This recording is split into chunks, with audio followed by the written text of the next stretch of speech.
produciendo una lesión a la persona al que va a reclamar o recibiendo él las lesiones, por supuesto. Entonces, es uno de los eventos más frecuentes, quizás el delito más frecuente en Colombia, pero hay una particularidad con él, que a pesar de ser el delito más frecuente y es el que más se denuncia, el que más se investiga, a veces el que menos se castiga.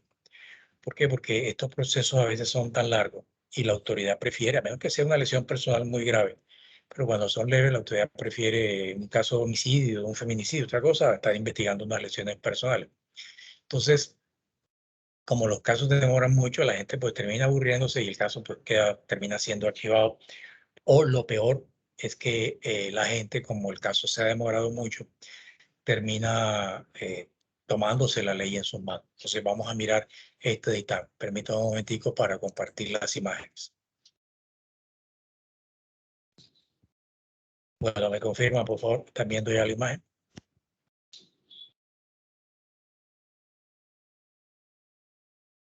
Sí, señor, ya se ve. Bueno, gracias, Sí, muy doctor. amable. Gracias. Bueno, entonces las lesiones personales hacen parte del módulo de la traumatología forense que vamos a ver a partir de hoy. Y ese módulo de la traumatología forense nos va a corresponder a los dictámenes de lesiones personales, el de maltrato infantil y el de violencia de pareja. Digamos, esos tres son como los más básicos en este caso de la traumatología. Y las lesiones personales, como les venía diciendo, pues es el delito más frecuente. Entonces tenemos que tener claridad que se nos va a presentar 2 o 3 casos a cada rato. En un turno, por ejemplo, ustedes en un área rural, en un fin de semana, se les puede presentar 5, 10, 15 casos en un solo día, en un momento dado. Nosotros somos un país muy agresivo. Colombia es un país donde la violencia es como casi parte de nuestra cultura. Miren este par de señores, técnicos de fútbol colombianos.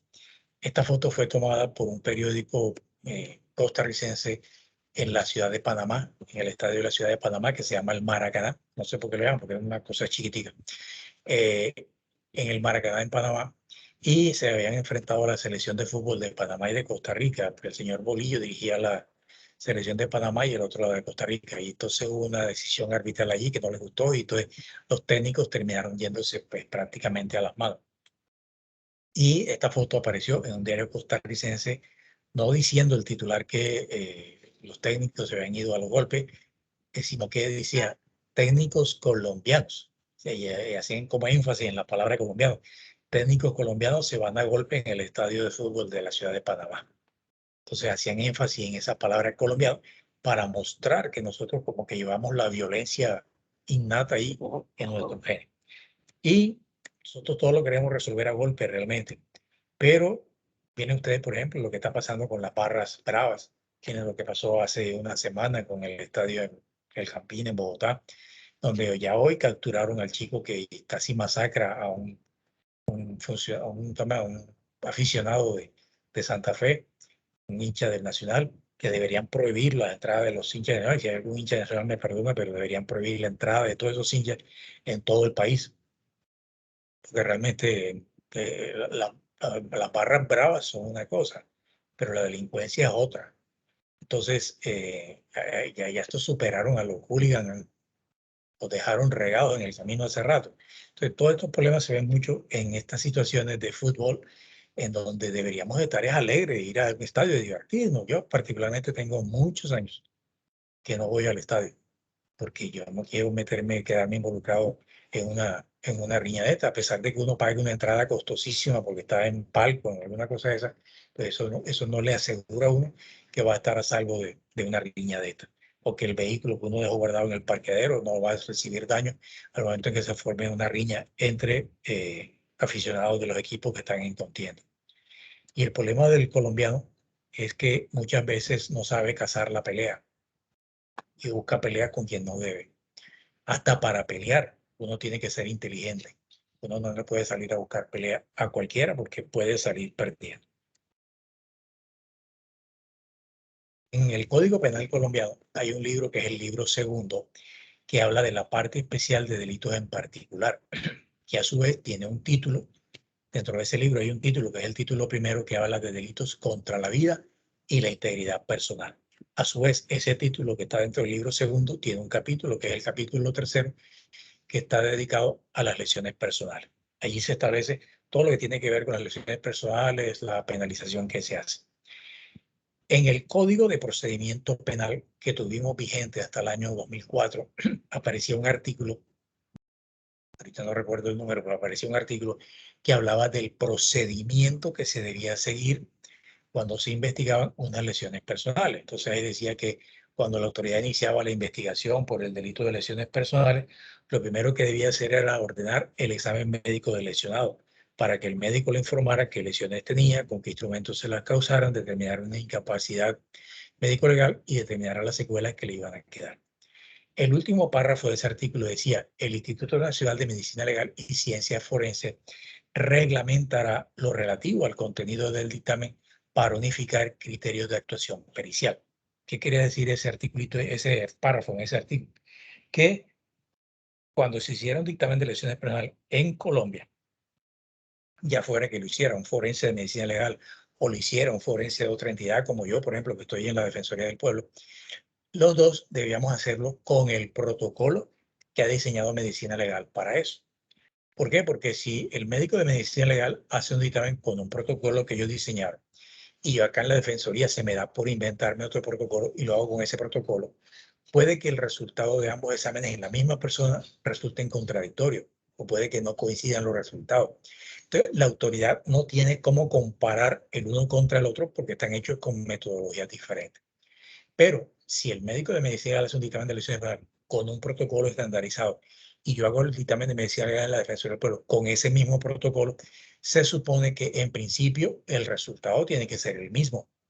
Y si el resultado no llegara a coincidir, ahí sí la autoridad tiene cómo comparar el uno contra el otro porque están hechos con la misma metodología y ahí podrá saber quién se equivocó y con cuál dictamen se quedará. En el Código Penal colombiano, las lesiones personales están definidas como daño en el cuerpo o daño en la salud. Así la define la legislación penal colombiana.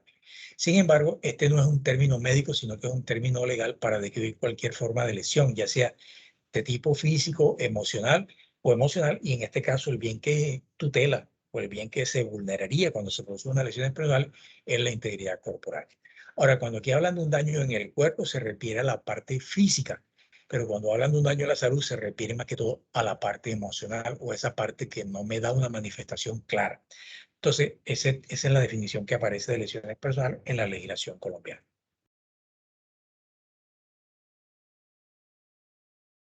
Cuando se da un delito, como en este caso el delito de las lesiones personales, tiene que tener unos elementos que lo constituyan para que la autoridad pueda tipificarlo. Y voy a contribuir a la que la autoridad pueda tipificar ese delito con un informe. Pero en ese informe, en primer lugar, yo debo establecer que hay una víctima. En segundo lugar, establecer que tiene un daño en su cuerpo o en su salud. En tercer lugar, establecer que hubo un agresor. Y en cuarto lugar, establecer que hubo un resultado para que se pueda tipificar o constituir, en este caso, el delito. Y esto es válido para todos los delitos, porque si no hay víctima, no hay delito. Si hay víctima y no hay daño, tampoco hay delito. Si hay víctima y hay daño, por lógica tiene que haber un agresor. Y si hay víctima, daño y agresor, pues tiene que haber un resultado. Ahora, con referencia al resultado, hay una polémica con referencia a las lesiones personales. El artículo 27 del Código Penal colombiano establece la posibilidad de la comisión de los delitos en forma de tentativa. Yo intento hacer algo, pero no lo hago. Entonces me pueden juzgar por una tentativa de ese delito, por decir algo. Yo intento asesinar a una persona, pero no lo logro y lo termino lesionando. Pero mi intención no era lesionarlo, mi intención era asesinarlo, pero no lo logré. Entonces, no me pueden juzgar por el delito de homicidio porque yo no lo maté. No me pueden juzgar por el delito de lesiones personales porque esa no era mi intención. Entonces me tienen que juzgar por el delito de tentativa de homicidio, porque mi intención era asesinarlo y no terminé lesionándolo, sino, no terminé matándolo, perdón, sino lesionándolo. Ahora, en la tentativa de un delito tiene que ver la actitud y la voluntad de la persona que va a cometer el delito. La persona tenía la intención de cometer ese delito, pero no lo logró. Eso es lo que mide la autoridad y eso es muy difícil para nosotros los médicos de medir. ¿Por qué? Porque, por ejemplo, en el caso de la tentativa de lesiones personales, yo no la puedo, ahí no cabría Porque si yo le lanzo un golpe a alguien, pero la persona esquiva el golpe, mi intención sí era golpearlo, pero él esquivó el golpe. Pero entonces aquí no hay una víctima. Aquí tampoco hay un resultado ni hay un daño. Entonces ahí no se podría ver con la tentativa de lesiones personales. Esto es muy complicado. Lo que ha pasado en los últimos tiempos en Colombia es que las autoridades están como enredando las cosas. Porque les decía que si yo intento matar a alguien y no lo logro, pues el delito sería tentativa de homicidio, porque no serían lesiones porque mi intención no era lesionarlo, mi intención era matarlo. Pero las autoridades están tomando aquellas lesiones muy graves y las están cambiando por tentativa de homicidio, cuando en realidad eso no era lo que pasó. Mira, y muchas veces se basan para hacer esto en la gravedad de las lesiones y que la lesión requirió tratamiento hospitalario. Y muchas autoridades hacen una pregunta que es absurda. Entonces le preguntan al médico de medicina legal, mire, si esta persona no hubiera recibido tratamiento a tiempo, su vida hubiera estado en peligro. El médico de medicina legal, de una manera tonta y absurda, además, responde, sí, si esta persona no hubiera recibido tratamiento oportuno, su vida hubiera estado en peligro. Pero es que eso es una suposición, porque la realidad fue que la persona recibió un tratamiento médico y está vivo. Entonces, ahí no me pueden cambiar esas lesiones por una tentativa de homicidio. Eso están haciéndolo aquí las autoridades para tratar de conseguir delitos más grandes y conseguir de pronto reconocimiento, los fiscales y ese tipo de cosas. Pero eso no debe ser porque la tentativa no se basa en la gravedad de las lesiones. La tentativa se basa en la intención que tenía la persona de causar un determinado daño en un momento dado. El protocolo estableció medicina legal. Como les decía ahorita, el artículo ese del Código Procesal Penal en su último párrafo decía que medicina legal estandarizaría, ¿verdad? Todo eso. Y medicina legal, no del 2004, sino muchos años antes ya lo había hecho, estableció que este es el protocolo de lesiones personales que todos los médicos forenses, ya sean los de medicina legal o las de otras entidades, tenemos que seguir cuando hacemos un dictamen de lesiones personales. E igual ustedes, cuando tengan ciertos servicios, tienen que seguir este protocolo. Está compuesto por estas 5 partes. Una primera parte que se llama anamnesis o relato de los hechos. Una segunda parte que es la presencia o ausencia de signos de trauma. Una tercera parte que son los agentes y mecanismos causales. Una cuarta parte que es la incapacidad médico-legal y una quinta parte que son las secuelas o consecuencias médico-legales. Entonces, esos son los 5 puntos que contiene el protocolo y en ese orden se debe realizar el dictamen de lesiones personales. Este es un dictamen de lesiones personales. Miramos la parte que contiene. Entonces, aquí, por ejemplo, dice Santa Lucía, 22 de julio del año 2008, señores de Estación Rural de Policía, Santa Lucía Atlántico. O sea, esta es la autoridad a la que va dirigido el informe que hizo el médico. Entonces dice, referencia, muy comedidamente me permito emitir protocolo de dictamen médico legal solicitado el 17 de presente mes y año mediante oficio sin número. Entonces, aquí aparece nombre y dirección de la persona que examinamos, entonces aparece la primera parte que es la anamnesis. Entonces se refiere paciente que el día 17 de julio de 2008 a las 7:20 p.m. se encontraba donde Yaneida estaba tomando y el señor Sandokan me pegó sin motivo, porque yo hace un año tuve una relación con su mujer. Entonces, esto es lo que refiere que pasó. Esa es la primera parte que se llama anamnesis o relato de los hechos. La segunda parte es la descripción o ausencia, o sea, la descripción de los signos o ausencia de trauma. Aquí en este caso, si observaron lesiones, dice primero se observa sangrado en encía de maxilar inferior, fractura del tercio decisivo central inferior derecho, el diente número 41 o la pieza dental número 41, fractura del segundo premolar inferior derecho, pieza dental número 45. O sea, estas son las lesiones que se encontraron. Segunda parte del informe. Tercera parte, el agente o mecanismo causal. Entonces, el mecanismo causal de la lesión, contundente. Luego viene la cuarta parte, que es la incapacidad médico-legal. Entonces dice provisional de 15 días. Luego viene la secuela. Entonces dice, para determinar tipo de secuela estética se requiere valorar al paciente en un mes en oficio petitorio. Entonces, estas son las 5 partes. Anamnesis, descripción de las lesiones, mecanismo causal, incapacidad médico-legal y secuela. Entonces, ese es el informe de lesiones personales. Comencemos entonces con la primera parte, que es la anamnesis o relato de los hechos. La palabra de análisis, pues ustedes ya la conocen bien, es una palabrita que, en términos médicos, que significa traerla a la memoria o hacer un recuento de. Cuando un paciente llega donde ustedes y les dice, doctor, mire, yo tengo una cefalea, ustedes hacen que el paciente comience a recordar desde cuándo la tiene, cómo le ha dado, en qué momento le da, qué relación tiene con alimentos, qué relación tiene con el trabajo, con el estrés. Mira, todo eso hace que el paciente recuerde todo lo que ha sucedido alrededor de esa cefalea. Acá vamos a hacer lo mismo, vamos a hacer que el paciente recuerde todos los hechos y nos haga un relato de esos hechos. Entonces, en primer lugar, pues enumeramos los datos de identificación del paciente y luego se realiza un recuento breve y cronológico de los hechos. Este relato se puede colocar en palabras del paciente.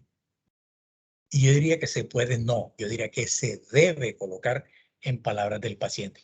Porque nosotros aquí hablamos 50.000 dialectos y de pronto una palabra, lo que significa una palabra para alguien de Barranquilla, para alguien de Tunja puede tener un significado totalmente diferente. Entonces, lo mejor es colocarlo en las palabras del paciente. Como ustedes vieron en el informe que yo les mostré, la anamnesis está colocada entre comillas para ser colocada con palabras textuales del paciente. Entonces, esas comillas me indican que fueron colocadas, ese relato fue colocado en palabras textuales del paciente. Ahora, no se trata de un relato muy largo, es un relato breve, pero debe tener algo importante que es la cronología del relato para que el que lo está leyendo lo pueda entender bien. Ahora, si nosotros consideramos que el relato debe ser extenso porque hay información que es importante, pues por supuesto, la brevedad no me debe limitar. Dice aquí que la anamnesis o relato de los hechos es un complemento al dictamen que aporta información que nos orienta en cuanto a situaciones específicas de violencia. Hay momentos en los cuales yo no puedo obtener la anamnesis o el relato, y eso no significa que sea un mal dictamen, porque en realidad es un complemento a él. Por ejemplo, yo puedo llegar a la unidad de cuidados intensivos del Hospital Metropolitano de Barranquilla a ver un paciente que sufrió un accidente de transporte. Cuando entro en la unidad me encuentro que el paciente está intubado, está conectado a un ventilador y está bajo sedación, por supuesto. ¿De qué anamnesis me podría dar ese paciente? Pues ninguna. Entonces yo refiero a las condiciones en que el paciente está y por qué no puedo obtener la anamnesis. Ahora, puede que yo salga de la unidad y en la sala de espera me encuentre con la mamá. Y la mamá me diga, no, doctor, mire, es que cuando estábamos en la parada del bus, la moto se subió por el andén, mi hijo alcanzó a empujarme a mí, pero la moto se lo llevó por delante.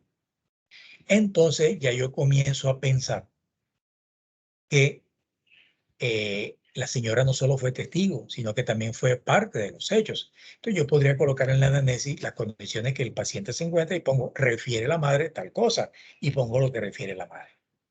Pero si a mí me dice la mamá, no, doctor, es que a mí me dijeron que parece que por allá no sé dónde, que yo comienzo a pensar que eso no se acerca a la realidad de los hechos. Y es mejor no ponerlo, porque vamos de pronto a tergiversar una historia y vamos de pronto a enredar al investigador. Aquí, sobre todo en Colombia, la gente tiene la mala costumbre de ir agregando al cuento su cosecha personal. Y un cuento que puede iniciar como A, termina como Z. A mí me pasó un caso hace como unos 3 años. Yo recuerdo que tenía un caso de una demanda contra un cirujano plástico y yo estaba resolviendo el caso, pero había un procedimiento que yo necesitaba que un cirujano plástico me explicara el procedimiento. Entonces llamé a un cirujano plástico amigo que tiene una clínica en Barranquilla y dije, me expliqué este procedimiento. A las 5 de la mañana tengo una cirugía que no es muy larga, más o menos como a las 6:30, 7 me estoy desocupando, entonces si quieres vete a las 7 allá a mi, miramos el caso y yo te digo en qué consiste ese procedimiento. Ah, listo, está bien, le agradecí.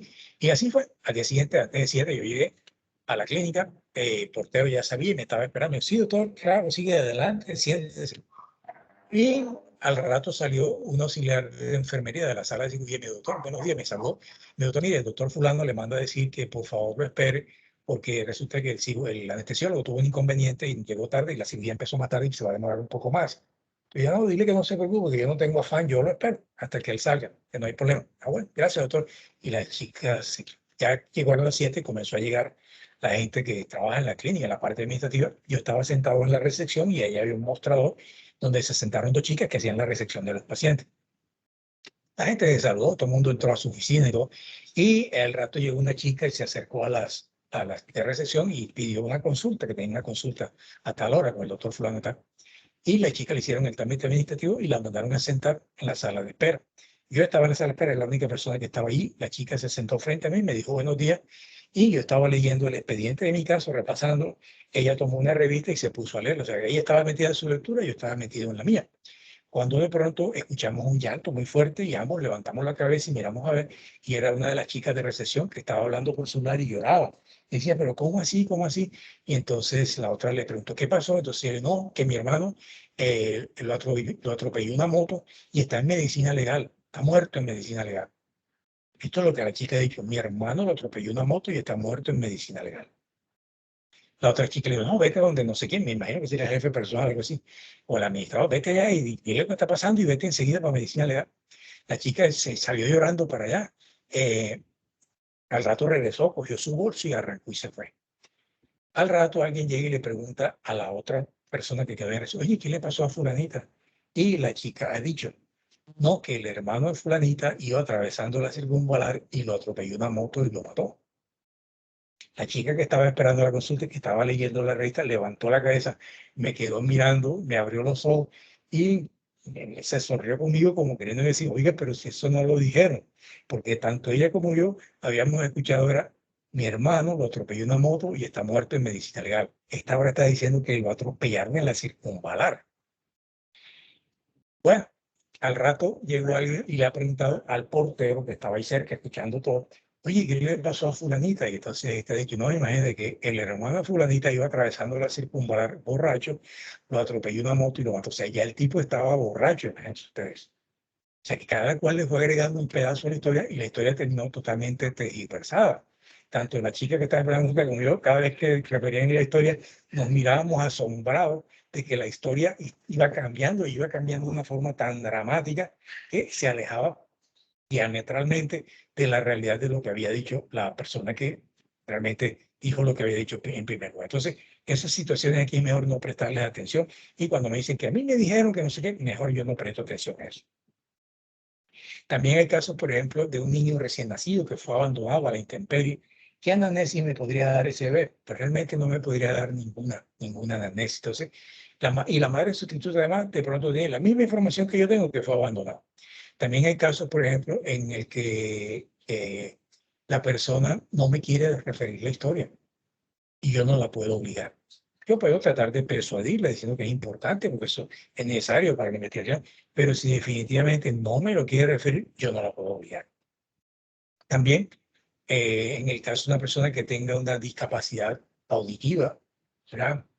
Entonces de pronto habla con señales, yo no tengo forma de entender porque yo no sé señales de mano ni nada de eso, ¿verdad? O también puede ser el caso de una persona que hable un idioma extranjero que yo no entienda. Y ojo con eso. Se supone que a estas alturas de su vida, ya en 11º semestre de medicina, ustedes tienen que dominar un 8º nivel de inglés. Es decir, deben leer, escribir y hablar inglés casi perfectamente.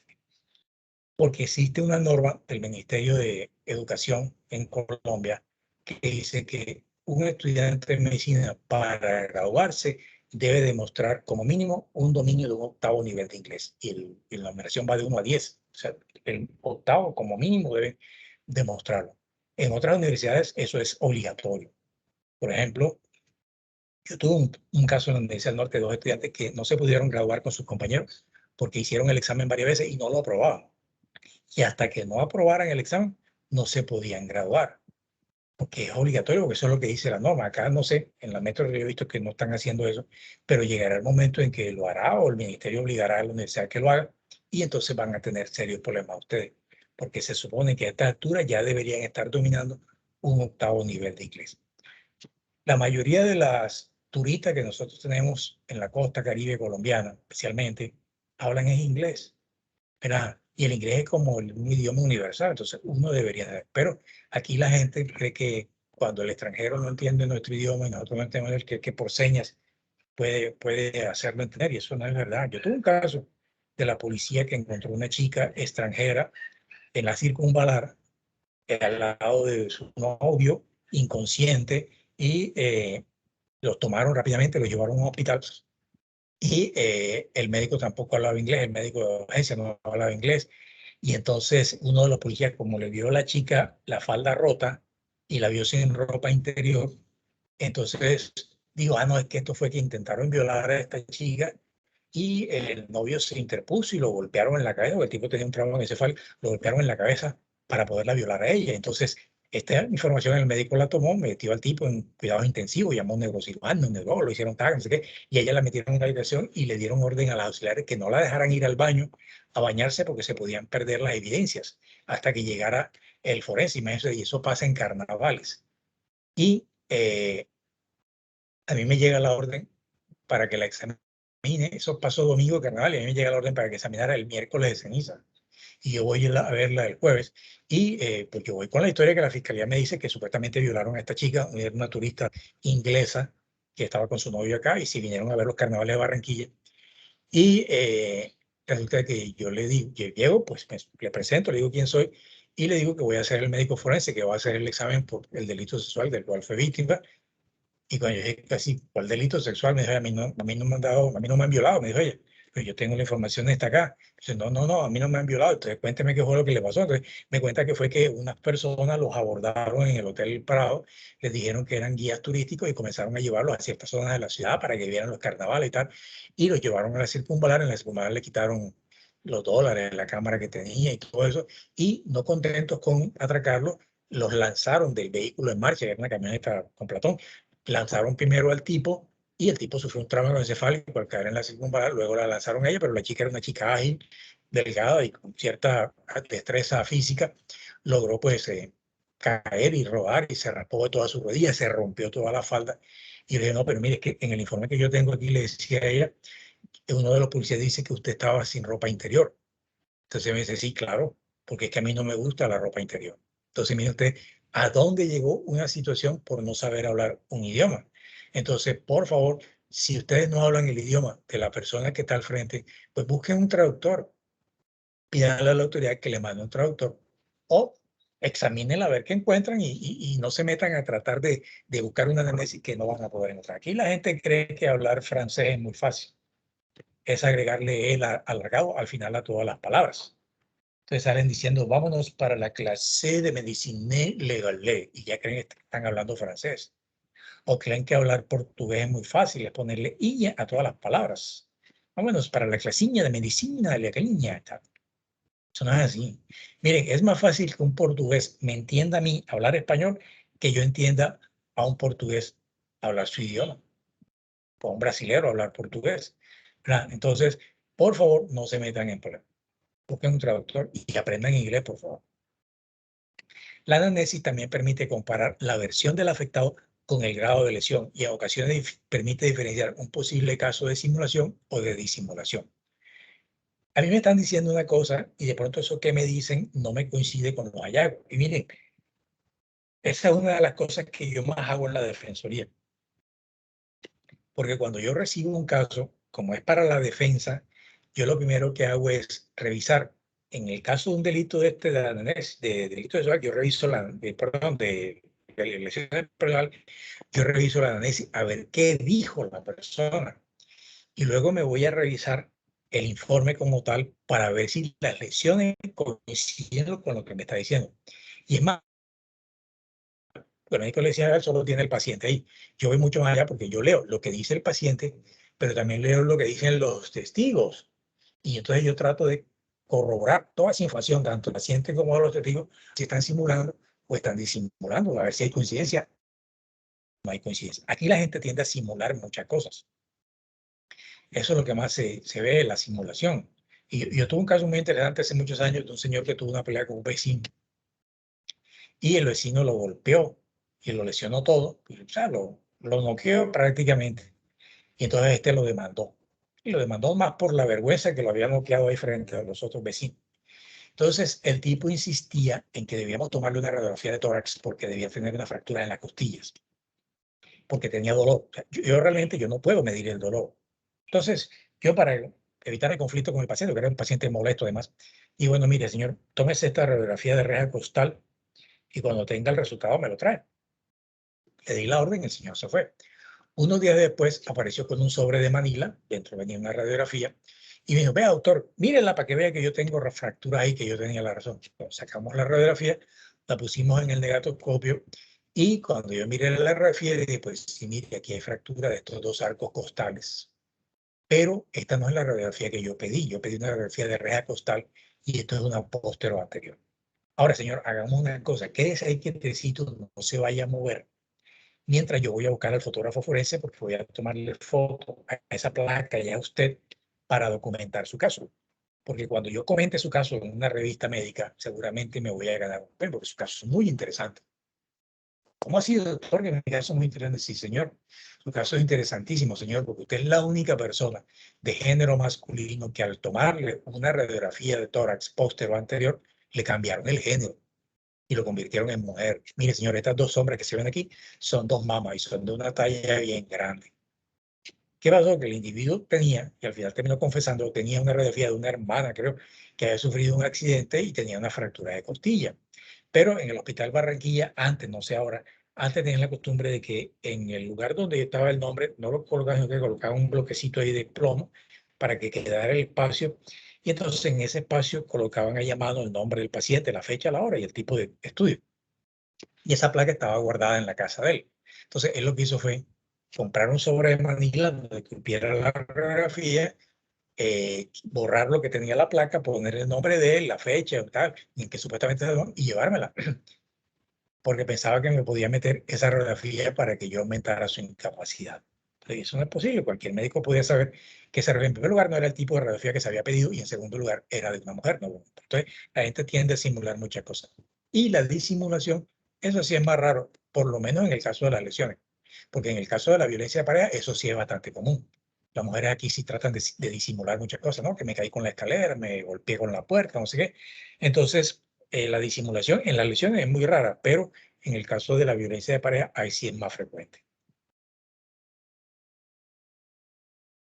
Ahora bien, hay algunas claves importantes que ustedes deben tener en cuenta al momento de reconocer. Primero, identifíquese con su entrevistado, recíbalo de manera cordial. No suponga que él debe conocer su nombre. Muchas veces no conocen ni el nombre de su médico. Porque yo he hecho el ejercicio. Yo me he sentado en sala de espera de IPS. Ahorita, mañana o pasado mañana, me toca ir a una IPS porque allá en la Defensoría del Pueblo nos hace un examen periódico anual y ya me toca el examen de este año. Entonces me voy a sentar allí en esa IPS donde hay varios pacientes y voy a volver a hacer el ejercicio y les pregunto, ¿y qué médico le toca a usted? Y la respuesta que me da, no, allá el del consultorio 4. ¿Y cómo se llama? No, yo no sé, es el del consultorio 4.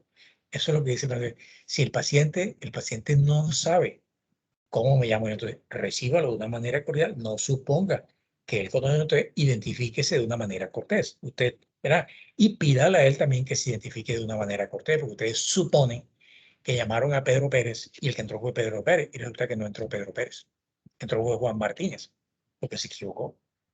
Entonces, por favor, no supongan ni que el paciente conoce su nombre, ni que realmente el paciente que ustedes llamaron el que ha entrado a su consulta. Tener claro los fines que ustedes persiguen con esta entrevista.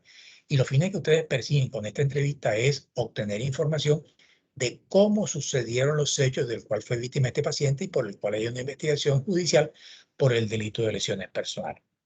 Ahora, tener preparado un cuestionario basado en los fines que se persiguen en la entrevista, ¿verdad? Como cuándo sucedió, cómo sucedió, a qué hora sucedió. Pero eso no nos debe limitar. Y a veces es necesario ahondar en un determinado tópico de la entrevista con preguntas que pueden surgir durante el interrogatorio y que pueden dar mayor claridad sobre los hechos. Tenga presente que esto no es una entrevista policíaca y no debe forzar al entrevistado sobre tópicos de los cuales él no quiere hablar. Mantenga respeto por el entrevistado, no cuestione de su relato, procure mantener pues, la imparcialidad. Esté pendiente de los pequeños detalles del relato. Esto le servirá más adelante cuando sea necesario confrontar al entrevistado con su relato. Aquí es clave el uso del parafraseo, donde expresamos con nuestras palabras una frase del paciente para conseguir veracidad de su relato.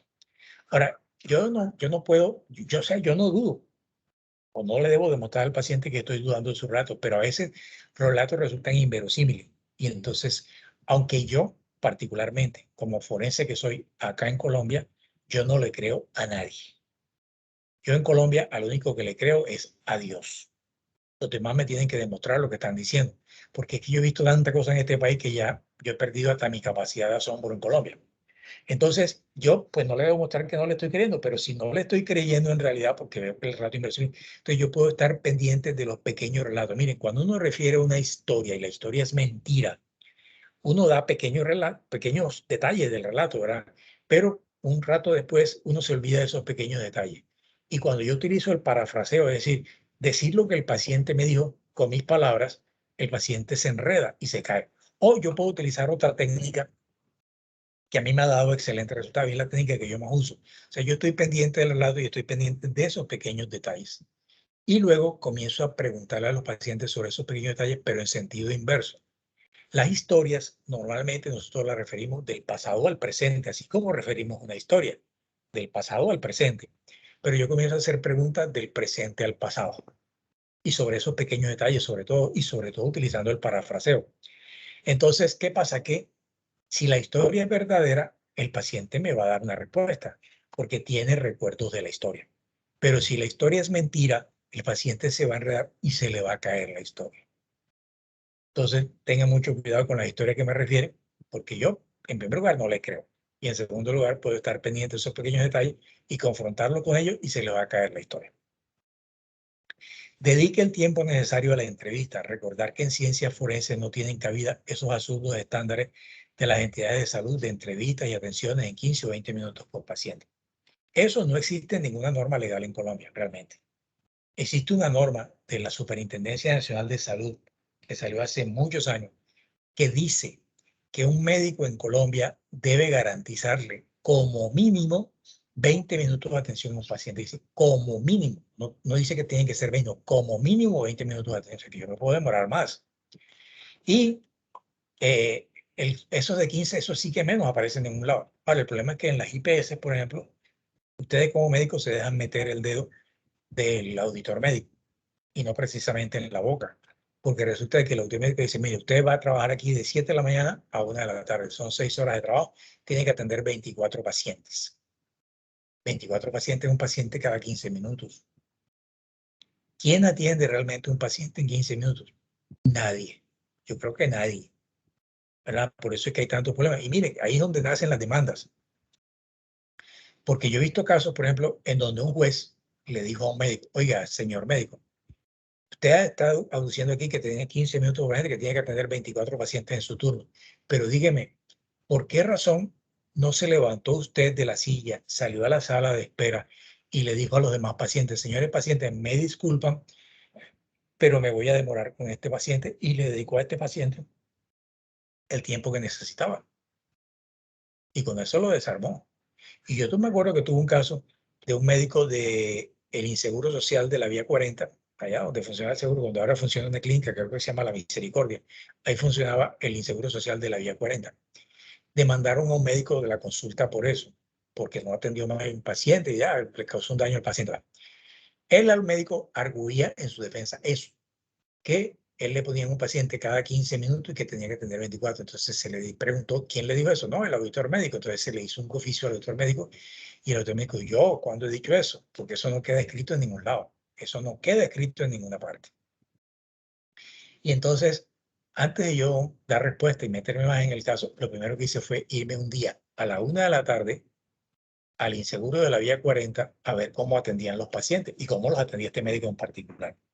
Me percaté que los 24 pacientes eran citados, todos a la 1 de la tarde. Y entonces los iban atendiendo en la medida en que iban llegando. Y resulta de que a las 4:30 de la tarde ya este médico estaba desocupado. Había atendido los 24 pacientes. Y salió de su consulta muy alegre para irse.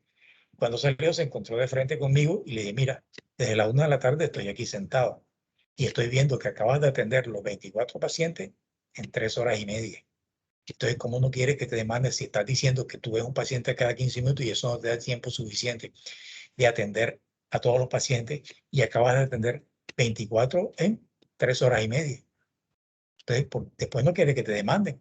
Entonces, mire usted la situación. Entonces, dedíquenle todo el tiempo que el paciente. Entonces, sí, salgan y excúsense con los demás pacientes. Porque mire, si yo estoy sentado en una sala de espera y un médico sale y dice, señores pacientes, me van a disculpar, pero con este paciente me voy a demorar yo quedo tranquilo y creo que ningún paciente va a molestarse. Bueno, de pronto alguno el que se molesta por costumbre, ese que se molesta porque sí, porque no, o por si acaso.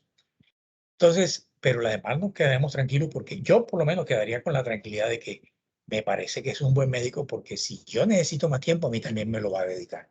¿Ya? No haga preguntas cerradas que se puedan contestar con un simple sí o con un simple no. Más bien, estimule que el paciente haga un relato y un relato amplio con preguntas abiertas. Es clave que durante la entrevista se hagan visibles las relaciones de persona, tiempo y lugar entre víctima y su victimario o victimarios. Y respete todas las creencias culturales, sociales, políticas y religiosas al entrar y no entre en polémica con ellos. Yo no entro en polémica con ningún paciente ni por política, ni por religión, ni por sexo, ni por cultura, ni por nada. Para mí todo el mundo es respetable. Listo, entonces esa es la primera parte de mi informe donde hablamos de la anamnesis. Ahora viene la segunda parte del protocolo que es la determinación de la presencia o ausencia de signos de trauma.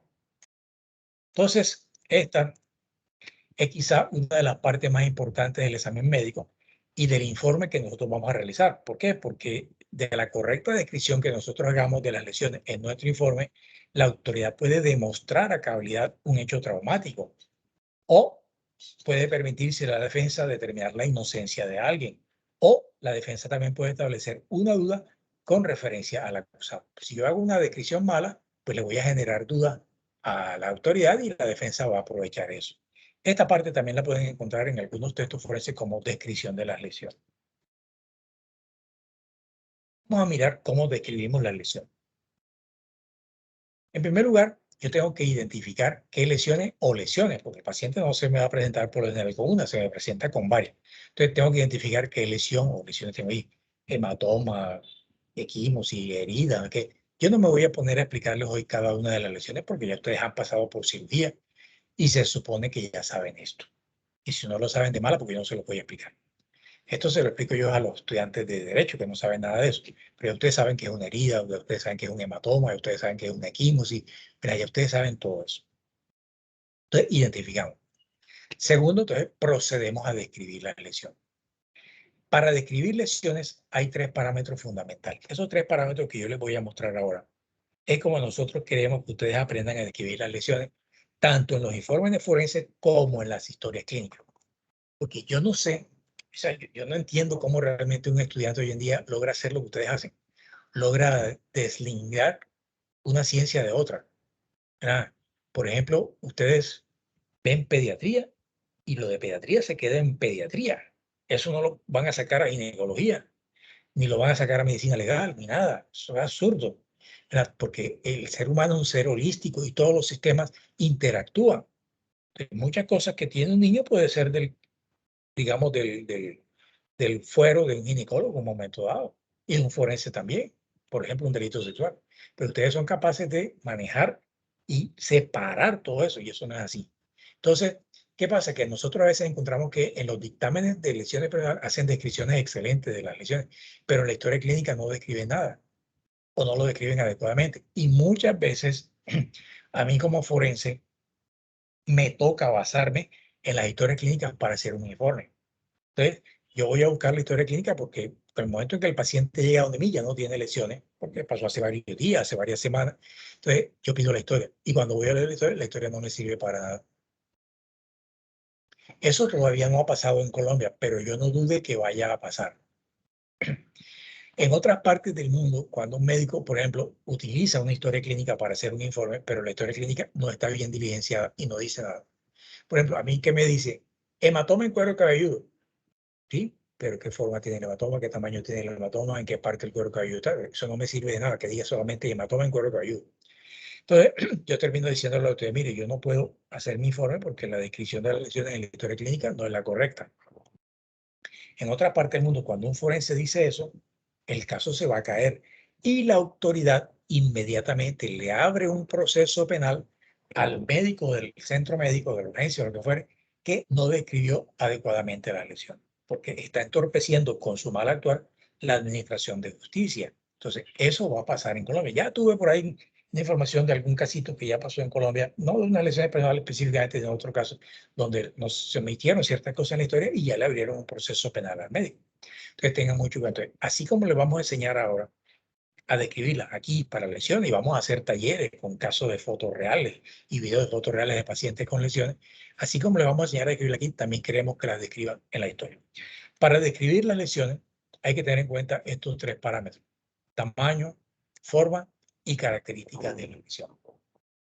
Entonces, tamaño, forma y características de la lesión nosotros debemos tener en cuenta. Ahora, no necesariamente en ese orden. Yo puedo determinar la forma, luego el tamaño y la característica, y así. Entonces, yo digo cuánto mide, digo qué forma tiene y qué características tiene. Ahorita vamos a mirar un ejemplo para que vean eso.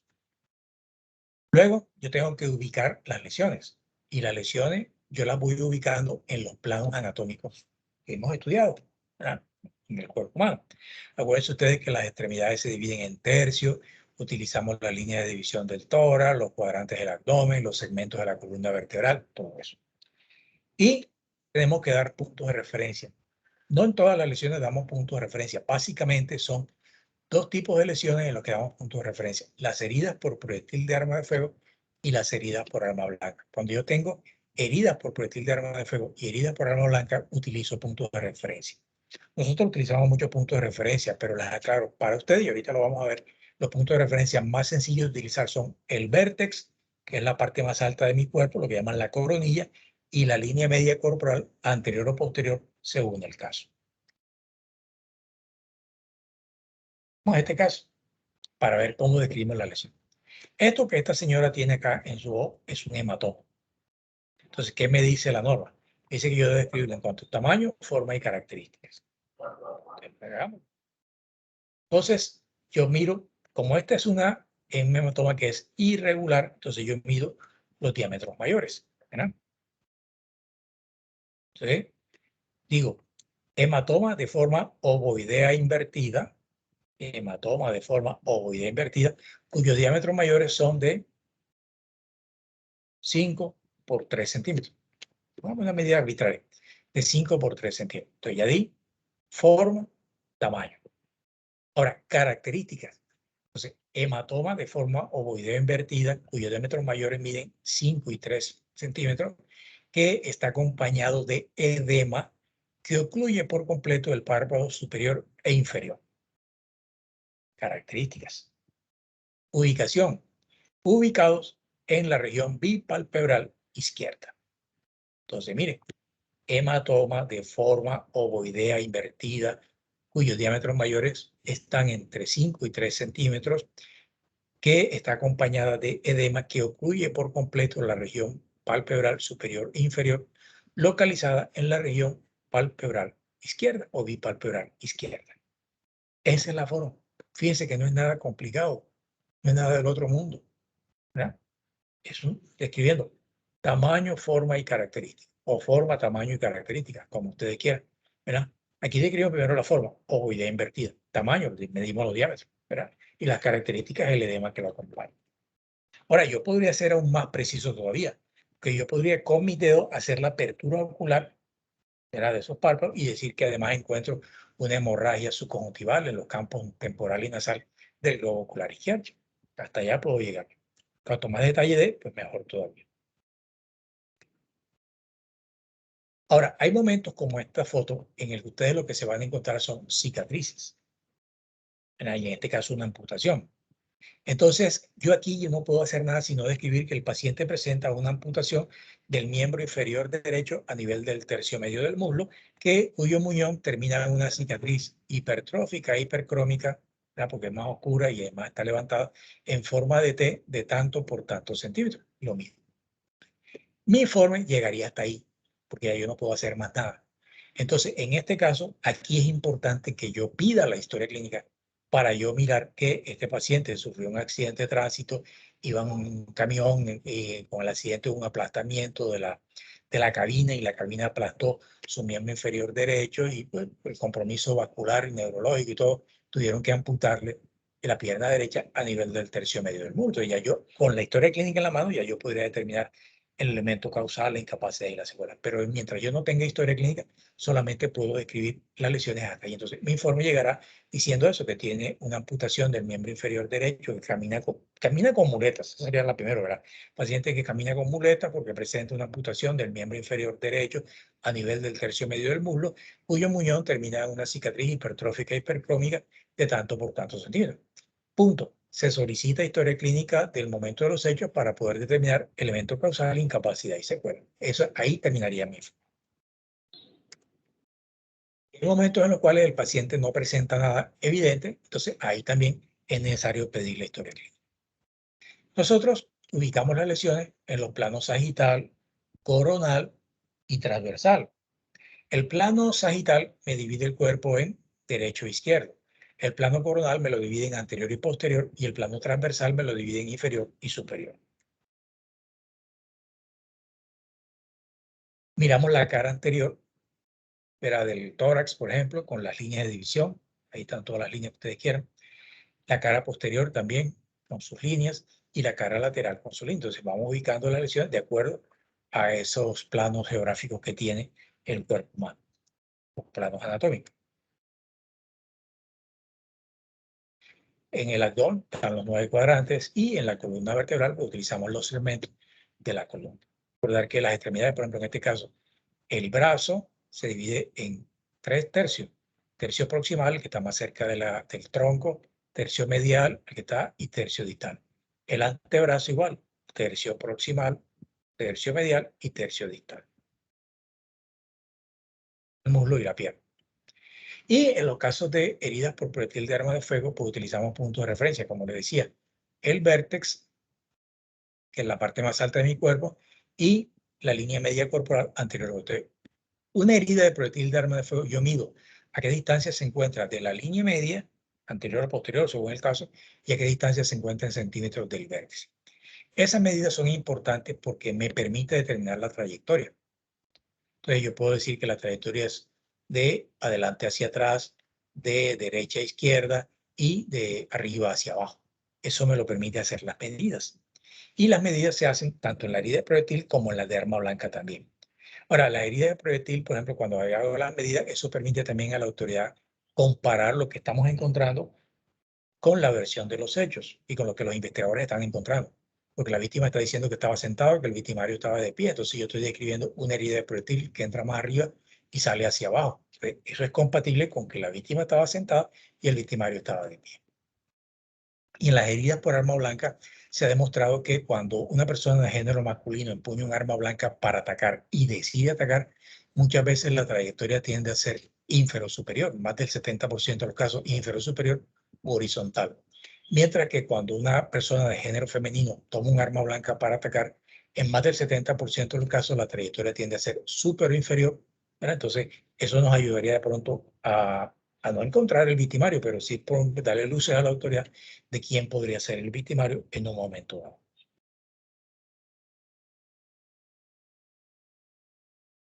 Bueno, vamos entonces por hoy a dejar allí. ¿Tienen alguna pregunta sobre lo que acabamos de decir? Vamos a dejar ahí porque yo tengo un compromiso ahorita a las 6:15. Entonces, en la próxima clase, que sería el lunes que digo, pero un momentico,